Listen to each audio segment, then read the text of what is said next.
Konflik Israel-Palestina memicu perang narasi di mana-mana tentang siapa yang paling berhak atas tanah Yerusalem atau sekarang dikenal sebagai wilayah Israel-Palestina.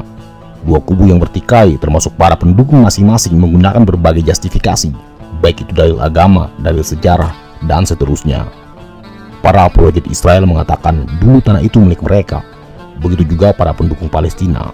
Perdebatan ini sampai kiamat tidak akan selesai. Seorang profesor dari Leiden University dalam risetnya mengungkapkan fakta, migrasi atau perpindahan penduduk adalah hal yang alamiah. Itu sudah terjadi sejak awal manusia ada. Artinya, bahkan Abraham pun adalah pendatang di tanah itu. Begitu juga orang-orang Palestina, semua adalah pendatang.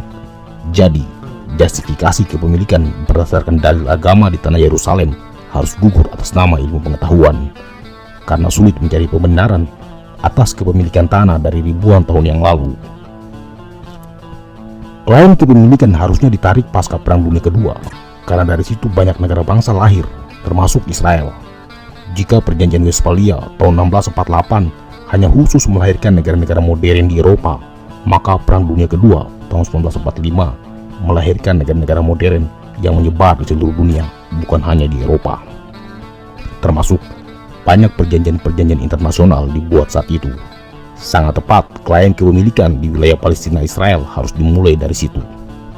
Pertama munculnya deklarasi Balfour 1948 yang mana Inggris memberikan tanah itu untuk orang Israel. Kita semua tahu, akibat mengerikan dari Perang Dunia Kedua adalah peristiwa genosid orang-orang Yahudi yang dilakukan Nazi Jerman. Sekitar 6 juta Yahudi terbunuh dalam peristiwa itu.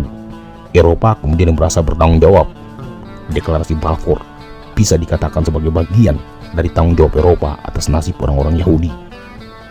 Eropa memang harus bertanggung jawab, tapi bukan dengan mengorbankan wilayah dan hak orang lain, yaitu bangsa Palestina.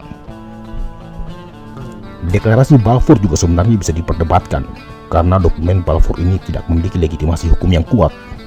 Inggris pada saat itu hanya diberikan mandat oleh Liga Bangsa-Bangsa untuk mengurus wilayah, bukan untuk melimpahkannya kepada pihak lain. Faktanya, ada masyarakat lokal yang hidup di situ, yang harusnya dilibatkan dalam proses tersebut. Apalagi, Liga Bangsa-Bangsa juga akhirnya bubar, digantikan oleh Perserikatan Bangsa-Bangsa. Secara hukum, dua organisasi ini adalah dua entitas yang berbeda. Mengapa?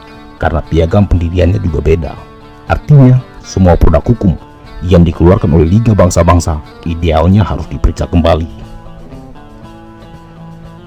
Tapi oke lah, semua sudah terjadi. Israel juga memiliki legitimasi, karena ketika mereka memenangkan perang melawan koalisi negara-negara Arab, sebut saja Perang Arab-Israel 1948, Perang 6 Hari, Perang Yom Kippur, dan seterusnya. Menurut hukum kebiasaan perang klasik, siapapun pemenang perang, maka mereka berhak mengendalikan wilayah yang didudukinya. Bagi Israel, mereka adalah pemenang perang. Menurut Israel, Palestina belum ada saat itu, karena secara yuridis, Palestina berdiri baru pada tahun 1988 ketika Yasser Arafat memproklamirkan berdirinya negara Palestina di Aljazair. Menurut logika para apologet Israel modern, mereka merebut tanah itu karena mereka memenangkan perang melawan koalisi Arab. Sementara bagi para pembela Palestina, pihak yang menduduki harus mematuhi aturan hukum humaniter internasional, termasuk memperhatikan hak penduduk asli wilayah tersebut untuk menentukan nasib mereka sendiri. Dengan semua kerumitan itu, maka pantaslah dikatakan bila konflik Israel-Palestina ini disebut never-ending konflik. Apapun itu, Israel dan Palestina kini sudah menjadi dua entitas politik yang sudah memiliki perangkat pemerintahannya masing-masing, memiliki sistemnya sendiri, termasuk wilayah dan penduduknya. Sangat lucu jika konflik ini kita pahami berdasarkan preferensi keagamaan kita. Sebenarnya tahun 1947, Perserikatan Bangsa-Bangsa sudah mengusulkan rencana partisi yang membagi wilayah itu menjadi dua negara terpisah. Satu untuk orang Yahudi dan satu untuk orang Arab. Inilah yang kemudian menjadi dasar resolusi 181 Perserikatan Bangsa-Bangsa yang mengamanatkan penghentian kekerasan dan solusi dua negara bagi perdamaian Israel dan Palestina.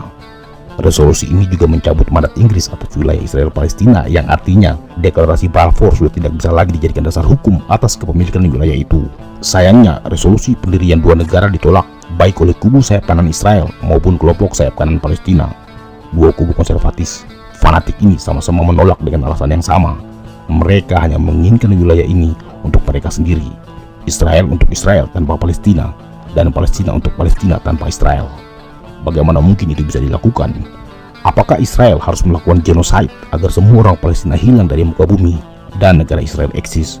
Atau apakah Palestina harus melakukan genosid agar semua orang Israel hilang agar Palestina eksis di tanah Yerusalem? Sangat tidak mungkin. Tidak ada solusi logis dari konflik ini selain pendirian dua negara yang sama-sama berdaulat, saling hidup berdampingan bertetangga. Jika solusi dua negara tidak tercapai, maka konflik Israel-Palestina hanya akan berhenti sampai dunia kiamat.